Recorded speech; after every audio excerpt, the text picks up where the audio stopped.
Olá! Hoje a gente vai mergulhar em um dos projetos de construção assim mais detalhados da história antiga, o tabernáculo. Vamos focar nos detalhes de Êxodo, capítulo 38, e para essa análise a gente está com duas traduções ótimas aqui, a Roman e a Nova Almeida Atualizada, a NAA. A ideia é ver as nuances, o que essa lista enorme de materiais, de medidas, o que ela realmente nos diz sobre as pessoas daquela época, sobre os valores deles. Porque assim, não é só uma lista de compras, né? Tem uma história ali. Ok, vamos lá. Começando pelo coração do pátio, que era o altar do holocausto. A estrutura era bem robusta. Madeira de acácia toda revestida de bronze e as medidas são super específicas. A Roman fala em 5 côvados de comprimento e largura, 3 de altura. A NAA já ajuda a gente a visualizar melhor, né? Traduz para uns 2,20 metros de lado por 1,30 de altura. É bem imponente para algo que precisava ser portátil. E claro, vinha com todos os utensílios, todos de bronze. Caldeirões, pás, bacias. Mas essa escolha, sabe, madeira de acácia e bronze, não me parece que foi por acaso. Não foi mesmo. A escolha dos materiais é quase uma declaração teológica, né? O bronze, no mundo antigo, era muito associado à força, mas também a juízo, porque ele aguenta o fogo. Faz todo sentido para um altar onde o fogo é o centro de tudo. Uhum. E a madeira de acácia era famosa no deserto. Super densa, resistente a pragas, quase incorruptível. Então, você tem um núcleo que é super durável, quase eterno, e ele é revestido por um metal que simboliza o juízo. É uma combinação, assim, muito poderosa. E esse simbolismo fica ainda mais pessoal, eu diria até comovente, quando a gente olha para a bacia de bronze. A origem dela é surpreendente. Sem dúvida, é um dos detalhes mais marcantes do texto todo. A bacia e a base dela não foram feitas com qualquer bronze doado. O texto é claro, foram feitas com os espelhos das mulheres que serviam à entrada da tenda do encontro. Espera aí, vamos parar aqui um pouco. Espelhos de bronze. No mundo antigo, um espelho era uma placa de metal polido. Era um item de luxo, não era qualquer coisa. Então, a doação já é enorme só pelo valor financeiro. Exatamente. Mas o valor simbólico, esse vai muito além. Pensa só. Um espelho é um objeto da autoimagem, da vaidade até. E essas mulheres entregam isso. Elas entregam a própria imagem para um propósito sagrado. O objeto que reflete o eu vira um instrumento de purificação para todo mundo. É um nível de desapego e devoção, assim, imenso. E quem eram essas mulheres? O texto diz que elas serviam. O que isso quer dizer?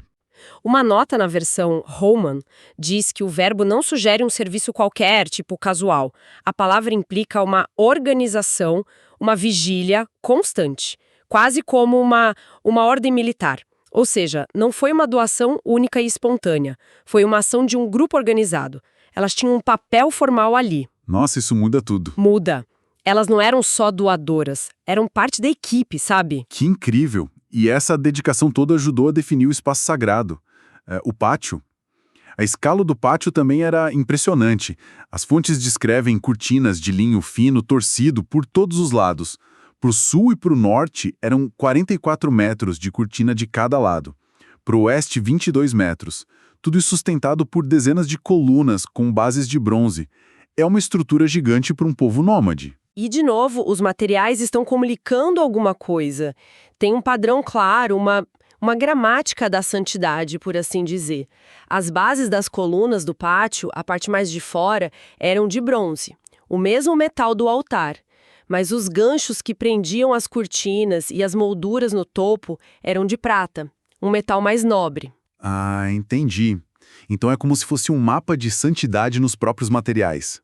Bronze para o que está mais externo, tocando o chão, e prata para o que está mais alto, mais perto do centro. Precisamente. É uma demarcação visual. O espaço vai se tornando mais sagrado conforme você avança. E essa linguagem toda chega no auge, na cortina da entrada do pátio. Ela não era só de linho branco. O texto descreve uma obra de arte bordada com fios de tecido azul, púrpura e carmesim. Cores que, na época, eram caríssimas, né? O azul e a púrpura vinham de moluscos, o carmesim de um inseto. Fazer uma cortina de quase 9 metros de largura com isso era um investimento absurdo. Não era só uma porta, era um portal que dizia, aqui começa um lugar diferente. Exatamente. A entrada era um evento visual. Uma transição muito clara do comum para o sagrado. O que me leva a uma pergunta bem prática. Construir tudo isso no meio do deserto, com toneladas de metal precioso. De onde veio tudo? E a resposta está na segunda metade do capítulo, que é basicamente uma das auditorias mais detalhadas que eu já vi. A minha dúvida é, por que registrar isso com tanto detalhe? Parece até que desconfiavam da liderança. Eu acho que o objetivo era justamente o contrário. Era construir confiança. O texto faz questão de nomear os responsáveis.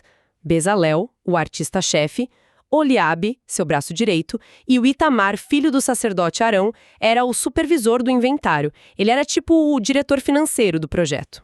E os números que ele registra são astronômicos. Ouro, 29 talentos e 730 ciclos. Prata, 100 talentos e 1.775 ciclos. Bronze, 70 talentos e 2.400 ciclos. A Naya ajuda a gente a converter. Um talento era uns 34 quilos. A gente está falando de quase 1 tonelada de ouro. Mais de 3,5 toneladas de prata. É muito metal. E a origem desses metais é tão importante quanto a quantidade. O ouro e o bronze vieram de ofertas voluntárias. Mas a prata tem uma origem muito específica e simbólica. O texto explica que ela veio de um censo obrigatório. Todos os homens com 20 anos ou mais foram 603.550 homens, e cada um deu exatamente a mesma coisa, meio ciclo de prata, uma medida chamada beca. Meio ciclo por pessoa. Não era baseado na riqueza. Era uma taxa fixa. Então, o rico não podia dar mais e o pobre não podia dar menos. Exatamente, isso é crucial. Esse imposto não era só para arrecadar fundos, era um ato teológico de pertencimento, de redenção. Ao exigir a mesma quantia de todos, a lei dizia que, diante de Deus e da comunidade, todo homem tinha o mesmo valor e a mesma responsabilidade. A contribuição de cada um se tornava literalmente a fundação do santuário. Me lembra um pouco esses projetos de crowdfunding de hoje, sabe? Ver seu nome na lista cria um sentimento de pertencimento. Mas aqui é muito mais físico, mais direto. Sua contribuição é parte da estrutura. É uma analogia perfeita. E o texto mostra isso na matemática. Dos mais de 100 talentos de prata, 100 talentos exatos foram usados para fundir as 100 bases de prata que sustentavam o santuário. A conta é perfeita, 1 talento por base. E o resto da prata, os 1.775 ciclos, foi usado nos detalhes das colunas do pátio. Nada se perdeu. Tudo explicado, né? E os outros metais seguem a mesma lógica. O ouro, que é o mais precioso, foi usado em toda a obra do santuário, ou seja, mais perto da presença divina. O bronze, mais comum, foi usado nas áreas externas. Bases da entrada, o altar, até as estacas que prendiam as cortinas no chão. É um sistema completo. A transparência financeira não é um detalhe. É parte da história. Mostra que a liderança era confiável, que toda a contribuição importava e que o projeto era um esforço comunitário de verdade. Cada pessoa podia olhar para aquilo e dizer: eu ajudei a construir isso, minha parte está ali. E resumindo o que a gente viu, alguns pontos realmente saltam aos olhos. Primeiro, essa linguagem dos materiais, né? Onde cada metal, cada madeira conta uma história. Depois, a origem da bacia de bronze. Os espelhos, um ato que transforma a autoimagem em purificação para todos. E por fim, essa contabilidade, radicalmente transparente, que não só impressiona pela precisão, mas que uniu o povo, dando a cada um uma participação literal na construção da sua identidade. Com total transparência. No mundo em que grandes projetos, sejam públicos ou religiosos, vivem enfrentando crises de confiança, de gestão, O que esse modelo antigo de responsabilidade e participação coletiva pode nos ensinar? Me faz pensar, a gente hoje está construindo só estruturas, prédios, ou estamos como eles construindo comunidades? Comunidades baseadas na confiança e num propósito que todo mundo pode ver, tocar e sentir que faz parte.